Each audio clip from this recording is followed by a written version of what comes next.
बढ़ाएंगे। हमने कलकत्ता की स्थिति को सुधारने का भी संकल्प किया है। आज तक कलकत्ता पर 10 साल के अंदर जस का तस जैसे कम्युनिस्ट छोड़कर गए थे वैसा ही रखा है। एक जमाने में सिंगापुर के डेवलपमेंट का मॉडल कलकत्ता का हुआ करता था। आज वो कलकत्ता की स्थिति बहुत गिरी हुई है।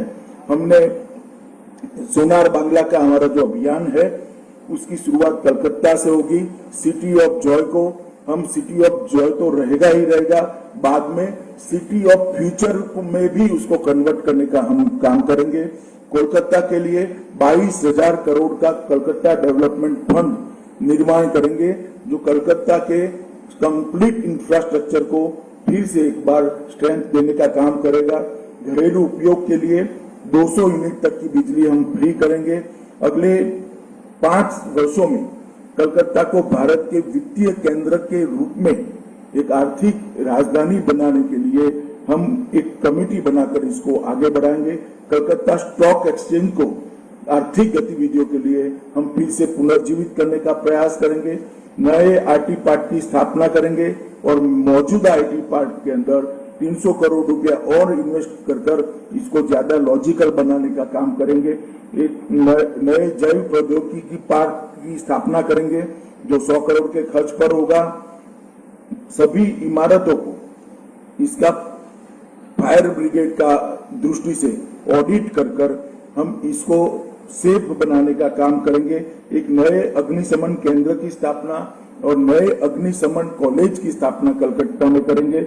हर कोने में सीसीटीवी का जाल बुनकर कलकत्ता को गुंडों से मुक्त कराने का काम करेंगे और एक ही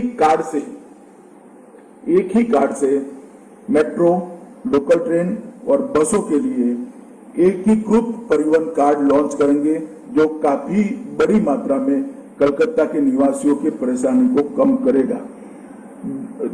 10 बहुमंजिला पार्किंग स्थान का हम निर्माण करेंगे। 1500 करोड़ की खर्च से स्वच्छ कलकत्ता का एक फंड बनाएंगे। 1000 करोड़ की लागत से रानी रासमती नदी विकास परियोजना लाएंगे। हुगली रिवर फ्रंट की आधुनिक बनाकर एक सुंदर व्यवस्था वहां पर करेंगे।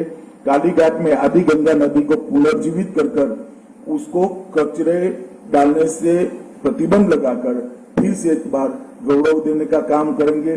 10 मॉक टावर की स्थापना करेंगे और कलकत्ता को प्रतिष्ठित यूनेस्को हेरिटेज सिटी में शामिल करने के लिए हम पूरा प्रयास करेंगे। बंगाल की संस्कृति के लिए भी बातें तो बहुत करी है, मगर दीदी के शासन में जितना हास बंगाल की संस्कृति का हुआ है शायद ही कभी हुआ होगा। मैं इनकी बातों में जाना नहीं चाहता। हम एक विजन लेकर, एक दृष्टि लेकर आए हैं। नोबेल प्राइज की तर्ज पर, टैगोर प्राइज और ऑस्कार की तर्ज पर सत्यजीत रे अवार्ड कलकत्ता में बंगाल सरकार शुरू कर उसको अंतर्राष्ट्रीय प्रतिष्ठा दिलाने का काम करेगी। 11,000 करोड़ के सोनार बांग्ला फंड से कलकत्ता को देश की सांस्कृतिक राजधानी बनाने का हम काम करेंगे। गुरुदेव सेंटर फॉर कल्चर एक्सीलेंस की स्थापना कर बंगाली संस्कृति को बढ़ावा देने के लिए पूरे देश और विदेश में एक एक्सचेंज का कार्यक्रम शुरू करेंगे। गंगा सागर मेले को अंतर्राष्ट्रीय पहचान देने के लिए 2500 करोड़ का फंड हम रिजर्व कर इसको अंतर्राष्ट्रीय पहचान देंगे। पुरोहित कल्याण बोर्ड की स्थापना कर 3,000 रुपया मासिक हर पुरोहित को देने का काम करेंगे। चैतन्य महाप्रभु आध्यात्मिक संस्थान बनकर बंगाल की विरासत को नए सिरे से पुनर्जीवित करने का हम प्रयास करेंगे। नेताजी को सम्मानित करते हुए देश भर में नेताजी और आजाद हिंद फौज की ऐतिहासिक यात्रा का प्रदर्शन करने के लिए 1,000 करोड़ का फंड हम बनाएंगे। संयुक्त राष्ट्र संघ में बंगाली भाषा को आधिकारिक भाषाओं में से एक भाषा के रूप में मान्यता देने के लिए हम प्रयास करेंगे। सरकारी दस्तावेजों, आदेशों और पत्र व्यवहार में बांग्ला भाषा को हम अनिवार्य करेंगे। राज्य भर में टेक्निकल एजुकेशन, मेडिकल एजुकेशन और लीगल प्रोफेशन के एजुकेशन को बांग्ला माध्यम में पढ़ाई की हम पूरी व्यवस्था करेंगे, जिससे बांग्ला भाषा में भी बच्चे पढ़ सके। कोलकाता में एक विश्व स्तरीय सोनार बांग्ला संग्रहालय का हम निर्माण करेंगे। 60 वर्ष से अधिक उम्र के कीर्तनकारों को 3000 की मासिक पेंशन देंगे। एक आर्टिस्ट ट्रीट का आयोजन करेंगे। बंगाली फूड फेस्टिवल का आयोजन देश भर में और दुनिया भर में करेंगे। 3 दिवस का त्योहार बांग्लार आलो का आयोजन करेंगे और सुभाष चंद्र बोस, ईश्वर चंद्र विद्यासागर, बंकिम चंद्र चट्टोपाध्याय, रास बिहारी बोस और महर्षि अरविंदो जैसे बंगाली नायकों के नाम पर एजुकेशन चेयर देश भर की सभी यूनिवर्सिटियों में और कुछ अंतर्राष्ट्रीय यूनिवर्सिटियों में भी बनाने का काम करेंगे और 1000 करोड़ के कोष के साथ बंगाली कलाकार कल्याण बोर्ड की भी हम स्थापना करेंगे। मित्रों, अंत में मैं इतना ही कहना चाहता हूं कि भारतीय जनता पार्टी इस चुनाव के अंदर सिर्फ ममता दीदी का शासन ठीक नहीं है, वहां से नहीं रुकती। ममता दीदी का शासन ठीक नहीं है, ये तो हम उजागर इसलिए करना चाहते हैं क्योंकि हम चाहते हैं कि बंगाल की जनता तक सच्ची बात पहुंचे। परंतु इसके साथ साथ भारतीय जनता पार्टी की सरकार बनने के बाद कलकत्ता के विकास के लिए, उत्तर बंगाल के विकास के लिए, बंगाल की संस्कृति के लिए और बंगाल के समग्र विकास के लिए हम क्या करेंगे, इसका भी एक रोड मैप लेकर हम बंगाल की जनता के सामने आए हैं। 3 चरण का चुनाव हो गया है। सुरक्षित बंगाल के लिए मैं सभी मतदाताओं को अपील करता हूं कि सुरक्षित बंगाल के लिए आप बाकी के 5 चरणों में भी भारतीय जनता पार्टी के पक्ष में भारी मतदान करिए। विकसित बंगाल के लिए भी भारतीय जनता पार्टी के पक्ष में भारी मतदान करिए और सोनार बांग्ला के निर्माण के लिए भी भारतीय जनता पार्टी के पक्ष में भारी मतदान करिए। घुसपैठियों की समस्या के निराकरण के लिए वो केवल और केवल भारतीय जनता पार्टी कर सकती है, ना कम्युनिस्ट कर सकते हैं, ना कांग्रेस कर सकती है, ना ममता दीदी कर सकती है। यही ममता दीदी है जिन्होंने घुसपैठियों के खिलाफ उनके नाम मतदाता सूची से कटवाने के लिए 3 बार पार्लियामेंट को डिस्टर्ब किया था। आज वही ममता दीदी उनकी संरक्षक बनी है। कैसे कैसे लोग बदलते हैं, मैं तो सोच भी नहीं सकता। यही ममता दीदी है जो एक जमाने में कहती थी कि सीएपीएफ को भेजे, यहाँ पर चुनाव में रेगिंग हो रही है। वही ममता दीदी आज कह रही है कि सीएपीएफ रेगिंग कर रही है। लोगों के विचार कैसे कैसे बदलते हैं जब अपने स्वार्थ और बदलते हैं, अपने स्वार्थ बदलने के साथ लोगों के विचार कैसे बदलते हैं, इसका उत्कृष्ट उदाहरण ममता दीदी है। मैं आज फिर से एक बार इस बात पर बाहर से कहना चाहता हूं कि भारतीय जनता पार्टी की सरकार बनेगी तो सभी शरणार्थियों को सिटीजनशिप अमेंडमेंट एक्ट के तहत भारत की नागरिकता देकर हम उनको सम्मानित भी करेंगे, उनका पुनर्वसन भी करेंगे और हमारे साथ गौरव के साथ अपना जीवन यापन कर सके, इस प्रकार की स्थिति में लाएंगे। अंत में मैं फिर से मोदी जी के नेतृत्व में सोनार बांग्ला के निर्माण के लिए बाकी के 5 चरण में भी यहाँ पर बंगाल की जनता भारतीय जनता पार्टी का उसी तरह से समर्थन करे जिस प्रकार से पहले 3 चरण में करा है। ये विनती कर मेरी बात को समाप्त करता हूँ। वंदे मातरम। तो পর্বে প্রথমে দীপক ঘোষ, এবিপি আনন্দ। आप एक एक नाम बोलते जाइए भैया। हेलो हेलो, दीपक घोष। मेरा एक ही सवाल है। बाबा दीपक भाई खड़े हो जाइए, आप दिखाई करने चाहिए ना, ऐसे कैसे चल कैमरा इंस्ट्रक्शन हो जाए सर किसी तो ये कैमरा वाला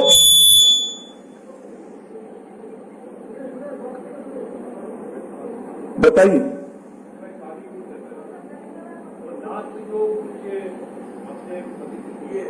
माइक घोषणा की है, जैसे अंतर्राष्ट्रीय स्तर पर सत्यजीत राय, रविंद्रनाथ टैगोर के नाम पे पुरस्कार चालू करेंगे और अंतर्राष्ट्रीय स्तर पर बंगाल की संस्कृति को सामने लाने के लिए हम कोशिश करेंगे। तो इसके साथ विधानसभा चुनाव का तो कोई डायरेक्ट संबंध है नहीं। अब चाहते हैं तो अभी भी कर सकता है इस चीज को। आप ये बात समझ ही नहीं रहे। मैं बनने वाली भारतीय जनता पार्टी की बंगाल सरकार ये प्रयास करेगी, ये कह रहा हूं, जो दीदी ने नहीं किया है। धन्यवाद।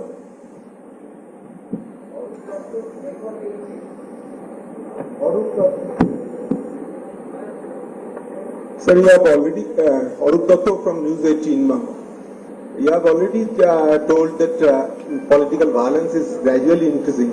तो अभी जो 2-3 फेज इलेक्शन हुआ था, तो उसके बाद में जो देखा है, political violence, political clash in between, particularly TMC and BJP is gradually increasing. And not only in between the political party leaders and workers, but also media also being targeted. Yesterday, you have already mentioned Rudronil Ghosh and namely Ranjidev Sengupta has been attacked, and media also being targeted. So, how far you are hopeful in the forthcoming election that it could be fair, free and fair election? देखिए, मैंने 3 चुनाव बंगाल के नजदीक से देखे हैं। 2016 के चुनाव में भी मैं भारतीय जनता पार्टी का अध्यक्ष था, पंचायत चुनाव में भी मैं भारतीय जनता पार्टी का अध्यक्ष था, तो बंगाल का चुनाव देखता था, और लोकसभा के चुनाव भी देखे। आप सभी ये बात को स्वीकार करेंगे कि तीनों चुनाव की अपेक्षा इस बार हिंसा कम हुई। और ये जो फ्रस्ट्रेशन है दीदी का कि सीआरपीएफ का घेराव कर दो, वो उसी के कारण है क्योंकि उनके चुनाव जीतने का एकमात्र आधार हिंसा हुआ करती थी, जो इस बार नहीं कर सकते। मगर फिर भी जो छोटे मोटे भी इंसिडेंट हुए हैं, मैं भारतीय जनता पार्टी की ओर से इसकी निंदा भी करता हूं, भर्त्सना भी करता हूं, और चुनाव आयोग को निवेदन भी करना चाहता हूं कि और सख्ती के साथ चुनाव को मैनेज करना चाहिए, जिससे बिल्कुल शांतिपूर्ण ढंग से चुनाव हो पाए। मगर ये बंगाल यही बंगाल है जिसमें देश भर में पर्चा डालने के लिए, कैंडिडेट का फॉर्म भरने के लिए व्हाट्सएप पर फॉर्म भरने की परमिशन दी गई है। एकमात्र राज्य बंगाल है। यहां पंचायत चुनाव में हाईकोर्ट ने ऑर्डर किया था कि आप अपना फॉर्म व्हाट्सएप पर भर सकते हो। देश में कहीं ऐसी स्थिति नहीं आई, बंगाल में आई थी, और इससे इस बार तीनों चरण में बहुत कम हिंसा हुई है। मैं इसके प्रति संतोष भी व्यक्त करना चाहता हूं।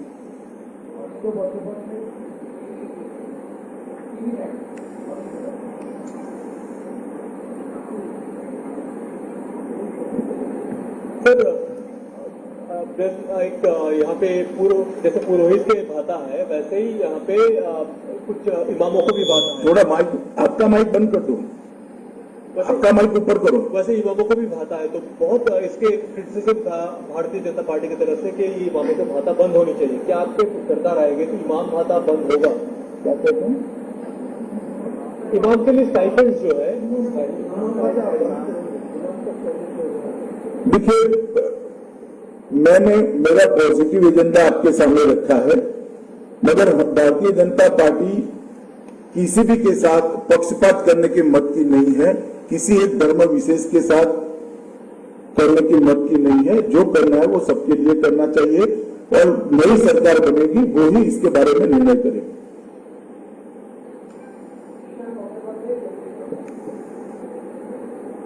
ईशान 24 घंटा आप आज कुछ देर बाद भवानीपुर जाने वाले हैं, और उधर ही कल देर रात को आपको पता होगा कि मीडिया के ऊपर भयंकर हमला हुआ है। कैमरा छीन लिया गया, चिप छीन लिया गया, बाद में कैमरा वापस दिया गया तोड़ के।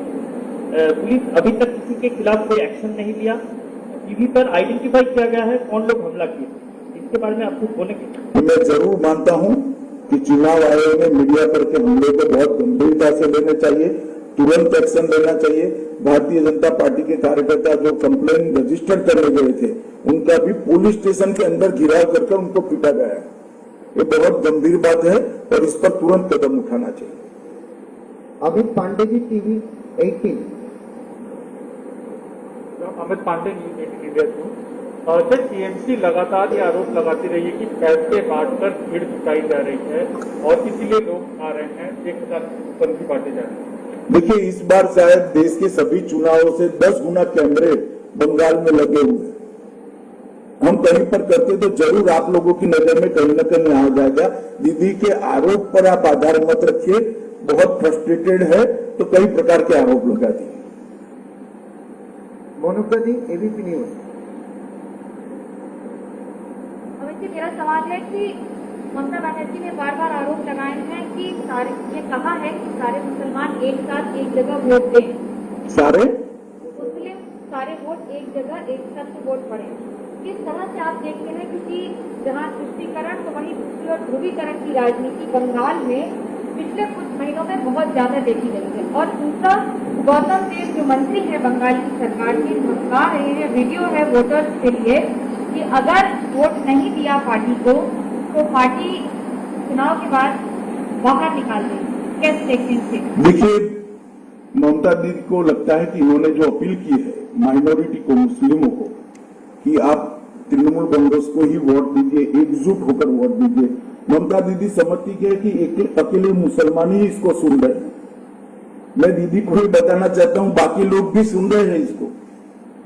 तो बाकी के लोगों ने तय करना है, मुस्लिमों ने भी ये तय करना है कि इस प्रकार के धर्म के आधार पर ध्रुवीकरण कर चुनाव करना क्या ठीक है।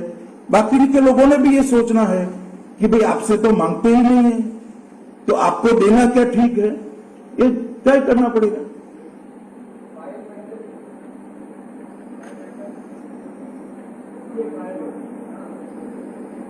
अमित भाई, जिस तरह की व्यक्तिगत टिप्पणी हो रही है नेताओं के एक दूसरे के ऊपर, उसके ऊपर आप क्या कहना चाहेंगे, चाहे वो प्रधानमंत्री चाहे आप हो? आज ही टीएमसी के नेता ने कहा है कि बीजेपी का हर एक नेता इंक्लूडिंग आप एक जुमलेबाज है। चलिए, ऐसी टिप्पणियां चुनाव में चलती रहती है, आप भी सीरियसली मतलब, मैं भी नहीं लेता।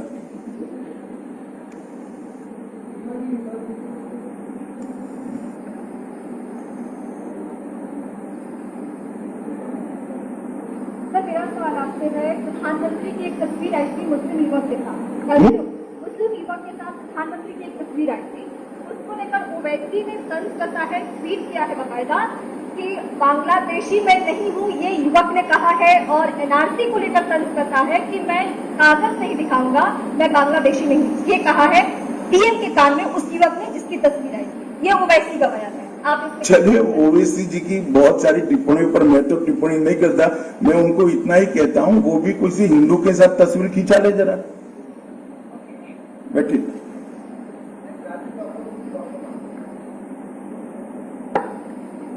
नमस्कार, राजू चक्रवर्ती, वर्तमान न्यूज़पेपर। सर, मेरा 2 क्वेश्चन है। एक तो हाल ही में देखा गया है अध्यक्ष जी नड्डा जी का श्रीरामपुर चुचरा का जो रैली था वो कैंसिल हुआ। अब खुद झारग्राम साउथ 24 परगना की रैली में पर्सनली हाजिर नहीं हुए, जोगी जी के रैली में भी लोग नहीं आ रहे हैं। तृणमूल का कहना है कि आपके साथ जनमत नहीं है। आपका क्या कहना है? तृणमूल छोड़ो ना। नहीं, वो आपको मोदी जी की, नड्डा जी की सफल रैलियां, योगी जी की सफल रैलियां नहीं दिखाई पड़ती है? नहीं सर, मैं बोल रहा हूँ, आप तृणमूल के प्रवक्ता क्यों बन रहे हो? मैं आपको पूछता हूँ, आपको क्या लगता है? चलिए मेरे साथ आज रोड शो में। तो जो चीज मैं समझ गया सवाल कहां से आया है, मगर मैं आपको सवाल पूछता हूं भैया कि आपको क्या लगता है? इतनी सारी बड़ी बड़ी रैलियां नहीं दिखाई पड़ती है? कहीं पर एकाध आयोजन में गड़बड़ होती है, धूप होती है, होता है भी। सर, मेरा दूसरा सवाल, कम से कम हमने तो, चलिए छोड़ो अभी। नहीं, बोलिए सर, बोलिए प्लीज सर। चलिए सर, मेरा सर बैठ जाइए। सर, पॉलिटिकल नहीं, दूसरा सवाल है सर, ये कोविड बढ़ते जा रहे हैं, कोविड के जो केसेस बढ़ते जा रहे हैं सर। पिछले साल देखा गया है लॉकडाउन या फिर जो भी नोटिफिकेशन जारी हुआ है आपके मंत्रालय से ही, यानी कि होम मिनिस्ट्री जारी कर रहा है। अभी ट्रेन, बस, मेट्रो पे एक ही चर्चा हो रहा है कि केंद्र सरकार क्या फुल लॉकडाउन में जाएगा? आप क्या कहेंगे? देखिए, आपने शायद अंतिम नोटिफिकेशन हमारा नहीं देखा है। इसमें हमने सारे अधिकार राज्य सरकारों को दिए हैं कि containment zone, semi containment zone और राज्य के अंदर इसके खिलाफ किस प्रकार की प्रतिबंधित कार्यवाहियां करनी, इसके सारे अधिकार फरवरी एंड से हमने राज्य सरकारों को दिए। पिनाक घोष, आनंदबाजार डिजिटल। पिछले जब इलेक्शन हुआ वेस्ट बंगाल में, देखा गया कि विरोधियों ने इलेक्शन कमीशन को बहुत सारे कंप्लेन करते हैं, लेकिन इस बार दिखाया है कि पहले चरण से ही शासक दल तृणमूल कांग्रेस ज्यादा कंप्लेन कर रहा है कि बीजेपी बूथ कैप्चर किया, इधर ईवीएम तोड़ा या बीजेपी वोट देने को नहीं देते हैं, तृणमूल को ऑफिस में नहीं बैठने दे रहा है, बूथ में एजेंट नहीं बैठने देते हैं, तब क्या कहेंगे? बीजेपी या क्या शासक दल बन गया? इनके राजनीतिक सलाहकार ने 2 मई की प्रेस कॉन्फ्रेंस की पृष्ठभूमि अभी से बनाने की एडवाइस की है कि 2 मई को हार जाए तो क्या कहना, तो ये सारी चीजें रिपीट में अभी से पहले से ही बोलकर रखो तो 2 मई को काम में आए, इससे ज्यादा कुछ नहीं। Abhishek the TV 9। अभिषेक जी।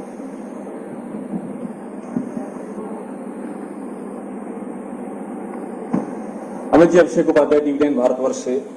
पिछले 48 घंटे में इलेक्शन कमीशन ने 2 नोटिस दिए हैं। एक नोटिस दिया है ममता बनर्जी को मुसलमानों को एकजुट करने के बयान पर, जो सवाल अभी आपसे पूछा गया है।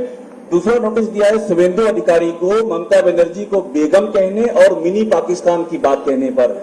इस तरह की राजनीति पर क्या कहना है आपको? दोनों ही पक्षों से हो रहा है। मैं मानता हूं दोनों ने अपना जवाब देना चाहिए। इलेक्शन कमीशन से बड़ा जब चुनाव होता है कोई नहीं होता है, इलेक्शन कमीशन का नोटिस दोनों ने देना चाहिए।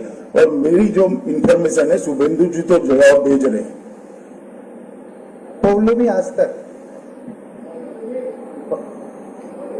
हाँ, बोल रहा है। सर, मेरा सवाल ये है कि आपने कहा था कि जब मैनिफेस्टो रिलीज कर रहे थे कि सीए जो पहली कैबिनेट मीटिंग में इम्प्लीमेंट हो जाएगा, पर आपने ये भी कहा था कि draft of rules will be done after the vaccination process. So I need clarity on that. Clarification इतना ही है कि यहाँ की सरकार ने सीए के विरोध में एक स्टैंड लिया है, एक रिजोल्यूशन करा है। हम वो रिजोल्यूशन को डू अनडू कर देंगे, बाकी का काम भारत सरकार ने कब करना है क्योंकि सेंट्रल एक्ट है।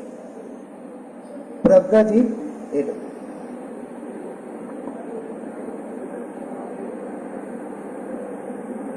सर, आपने कहा ममता बनर्जी और शुभेंदु जी अपना जवाब इलेक्शन कमीशन को देंगे, पर ममता बनर्जी रैली में जवाब दे रही है इलेक्शन कमीशन की जगह। उन्होंने कहा है कोई फर्क नहीं पड़ता चाहे मुझे 10 नोटिस इशू हो जाए, बल्कि इलेक्शन कमीशन को नरेंद्र मोदी जी से पूछना चाहिए, वो हिंदू मुस्लिम कर रहे हैं, उनको क्यों नोटिस नहीं जाता? इलेक्शन कमीशन पे भी असपर्शन कास्ट कर रही है ममता। देखिए, आपके सवाल का एड्रेस गलत है। आधा सवाल इलेक्शन कमीशन को पूछना है, आधा ममता जी को पूछना है। 2 में से एक सवाल मुझे नहीं है। वसुधा जी, इकोनॉमिक टाइम्स है। अमित भाई, इसके बाद मुर्शिदाबाद और कलकत्ता के चुनाव आएंगे जिसमें आपके ऑर्गेनाइजेशनली आप लोग इतने स्ट्रॉन्ग नहीं है, तो इन दोनों जगहों में आप गलत फहमी में स्ट्रॉन्ग है हमारा ऑर्गेनाइजेशन। मुर्शिदाबाद और नहीं, आपकी गलत फहमी में पहले क्लियर कर देता हूं। दोनों जगह हमारा ऑर्गेनाइजेशन अच्छा है और हम अच्छे से चुनाव लड़ेंगे। आप पूछिए। सर, मुर्शिदाबाद और कलकत्ता जोन, ये जो कलकत्ता सिटी है और मुर्शिदाबाद है, ये दोनों ऐसी डिस्ट्रिक्ट हैं जहां पे आप लोगों के इतने बड़े गेम्स हुए नहीं थे 2019 में, और अच्छे नंबर ऑफ सीट्स है वहां पे, तो ये दोनों डिस्ट्रिक्ट्स में आपका क्या चाहते हैं? 2019 के बाद गंगा में बहुत पानी बह चुका है और बंगाल की जनता का मूड भी बहुत परिवर्तित हुआ है। 2019 में सबके मन में शंका थी कि भारतीय जनता पार्टी जीत पाएगी या नहीं जीत पाएगी। जब 18 सीट जीते तब ये शंका निर्मूल हो चुक गई है। मानो हर चरण में जिस प्रकार से ये सीटें भी आती है, दक्षिण कलकत्ता की भी सीटें तीसरे चरण में आई है, उसके ट्रेंड मेरे पास है, बहुत बड़ा परिवर्तन दिखाई पड़ता है। नीरज जी, एबीपी।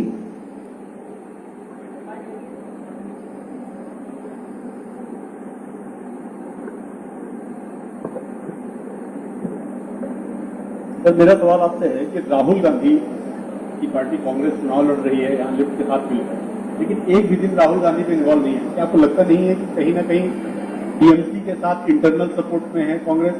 ना जी, ऐसा नहीं। वो कांग्रेस पार्टी कंफ्यूज पार्टी है। केरल में वो कम्युनिस्टों के खिलाफ लड़ रहे हैं, यहाँ कम्युनिस्टों के साथ लड़ रहे हैं। शायद आप सब सवाल पूछोगे, इसी डर से वो आए नहीं। रिपब्लिक बांग्ला থেকে शिवाशीष।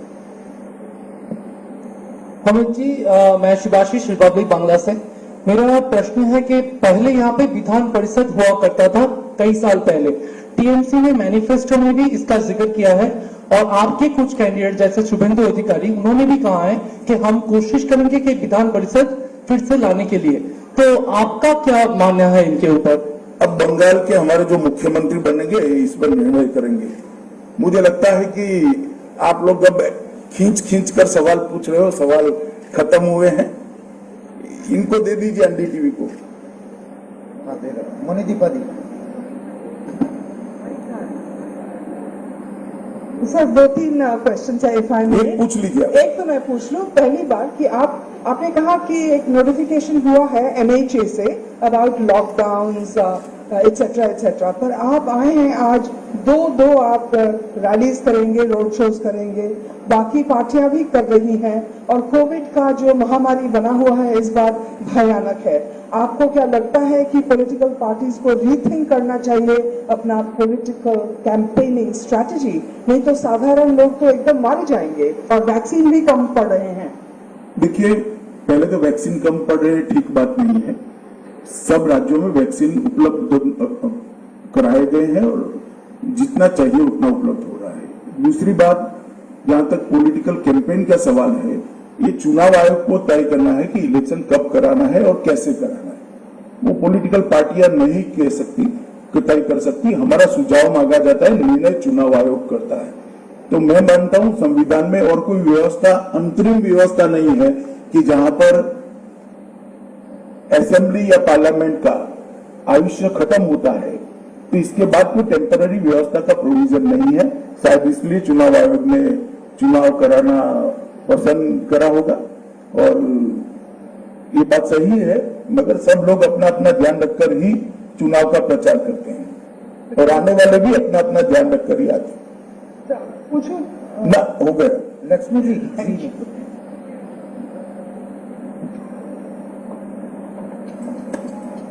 सर, मैं लक्ष्मी जी मीडिया से, मेरा सवाल ये है कि सेकंड फेज में केशवपुर क्षेत्र पर जब लोगों को वोट नहीं डालने दिया जा रहा था, हमने वो खबर दिखाई, उसके बाद हमारी टीम पर हमला हुआ। जब हावड़ा में एक टीएमसी नेता के घर पर ईवीएम मशीन मिली, वो खबर दिखाई तो हमारी टीम पर हमला हुआ। लगातार मीडिया पर हमले हो रहे हैं, इन पूरे हमलों पर आप क्या कहें? मैंने कह दिया ऑलरेडी, किसी पर हमला नहीं होना चाहिए। मीडिया पर भी नहीं होना चाहिए, पॉलिटिकल पार्टी के कार्यकर्ताओं पर भी नहीं होना चाहिए, और चुनाव आयोग ने कठोर कदम उठाने चाहिए। चलिए, आप सभी का बहुत बहुत धन्यवाद। एक क्वेश्चन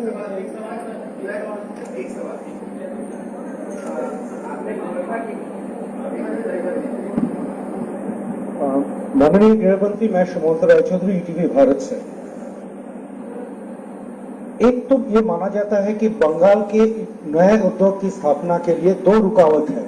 एक है जमीन नीति, जिसका आंकड़े में सिंगूर में मोटर फैक्ट्री होते होते रह गया। दूसरा है एसईजेड नीति, जिसके लिए इंफोसिस और विप्रो नहीं आए। दूसरा क्या है? एसईजेड। तो इस संदर्भ में मेरा सीधा सवाल है आपसे, अगर बीजेपी का गवर्नमेंट आए, ये जमीन नीति और एसईजेड नीति में कोई बदलाव आएगा? देखिए, हमने कहा है कि जितनी भी जमीन खाली पड़ी है, इसका एक लैंड बैंक बनाएंगे, और भूमि अधिग्रहण के लिए किसानों के साथ, इंडस्ट्रियलिस्टों के साथ और एडमिनिस्ट्रेशन तीनों बैठकर एक एमिकेबल सॉल्यूशन और इसका रास्ता ढूंढेंगे। संवाद से, डायलॉग से हर चीज का रास्ता निकलता है। हर राज्य ने निकाला है, जिनको नहीं करना है वो बहाने बताते हैं। धन्यवाद। चले, हो गए। সেই খবর আমরা সরাসরি